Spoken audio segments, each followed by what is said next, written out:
दोस्तों आप लोग देख सकते हो कि यहाँ पर हमारे पास एक क्वेश्चन दिया है। बताइए कि आकृति 6.34 में दिए त्रिभुजों के युग्मों में से कौन कौन से युग्म समरूप है। उस समरूपता कसौटी को लिखिए जिसका प्रयोग आपने उत्तर देने में किया है तथा साथ ही समरूप त्रिभुजों को सांकेतिक रूप में व्यक्त कीजिए। तो चलिए हम इस क्वेश्चन को हल करते हैं। तो पहले हम 1 नंबर के क्वेश्चन को हल करते हैं। तो यहाँ पर हमारा पहला क्वेश्चन है। तो यहाँ पर हमने चित्र बना लिया है। तो चलिए इसको आगे हल करते हैं। तो यहाँ पे हम लिख सकते हैं कॉन ए बराबर, ये हमारा दिया है कॉन पी, और कॉन बी बराबर दिया है कॉन क्यू, ये दोनों कॉन बराबर है, और कॉन सी बराबर है कॉन आर। ठीक है, तो यहाँ से हम लिख सकते हैं त्रिभुज ए बी सी समरूप है त्रिभुज पी क्यू आर से। तो ये समरूप होगा ए कसौटी से।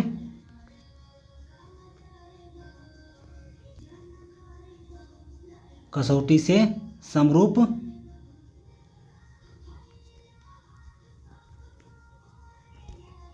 समरूप होगा।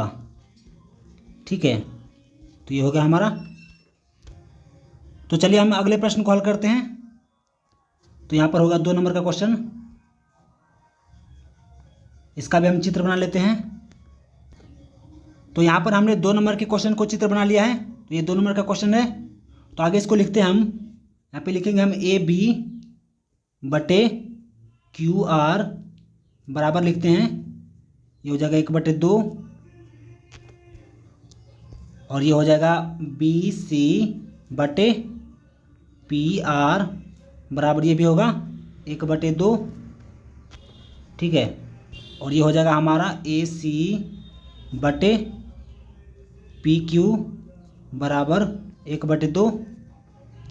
तो यहाँ से हम लिख सकते हैं त्रिभुज ए बी सी समरूप हो जाएगा त्रिभुज पी क्यू आर।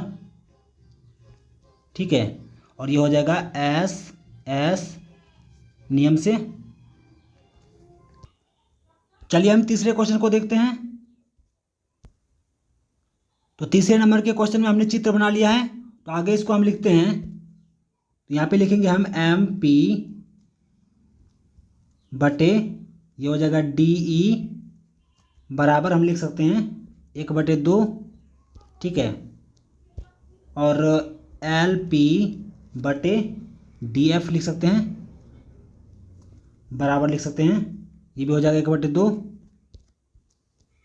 और हम लिखते हैं एल एम बटे ई एफ बराबर, ये हो जाएगा 2.7/5। तो ये बराबर है नहीं है। तो यहाँ पर हमारा 2 भुजा बराबर आया। ठीक है, ये दोनों, लेकिन ये हमारा बराबर नहीं आया। ठीक है, ये वाला। तो यहाँ से ये समरूप नहीं होगा।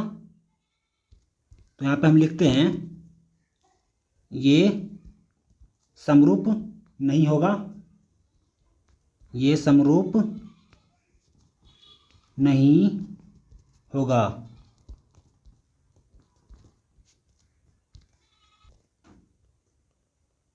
चलिए हम चौथे क्वेश्चन को लिखते हैं।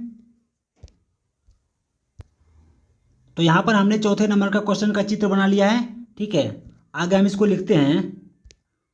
तो यहाँ से हम लिख सकते हैं कॉन एम बराबर कॉन क्यू बराबर कितना है 70 डिग्री, और ये है एम एन बटे पी क्यू बराबर 2.5/5। तो ये कटेगा, ये आ जाएगा हमारा 1/2। और यहाँ से हम लिख सकते हैं एम एल बटे पी क्यू बराबर लिख सकते हैं 5/10। तो ये भी कटेगा, आ जाएगा 1/2। तो ये भी हमारा दोनों त्रिभुजों के समरूप हो जाएगा। तो लिख सकते हैं हम त्रिभुज एम एन एल, ये हो जाएगा समरूप त्रिभुज पी क्यू आर से, और ये हो जाएगा साइड एंगल साइड नियम से। ठीक है, इस नियम से क्या हो जाएगा, समरूप हो जाएगा। चलिए हम 5 नंबर के क्वेश्चन को हल करते हैं। तो ये हमारा हो जाएगा 5 नंबर का। तो यहाँ पर हमने 5 नंबर के क्वेश्चन का चित्र बना लिया है। तो आगे इसको हल करते हैं। तो यहाँ पे लिखेंगे हम कॉन ए बराबर कॉन एफ, यह है बराबर 80 डिग्री।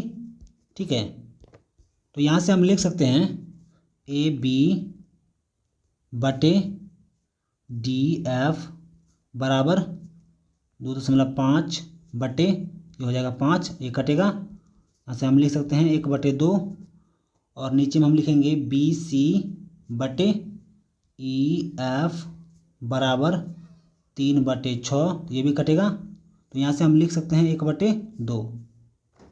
ठीक है, अब यहाँ से हम लिखेंगे त्रिभुज बी ए सी, ये भी समरूप हो जाएगा त्रिभुज डी एफ ई से,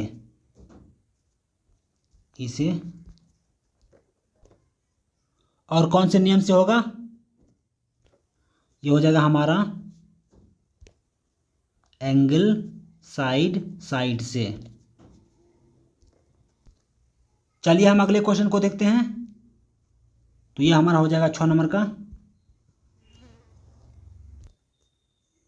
तो यहाँ पर हमने 6 नंबर के क्वेश्चन का चित्र बना लिया है। तो यहाँ पर हम लिखेंगे कॉन डी बराबर कॉन पी, कॉन ई बराबर कॉन क्यू, और कॉन एफ बराबर हम लिख सकते हैं कॉन आर हो जाएगा।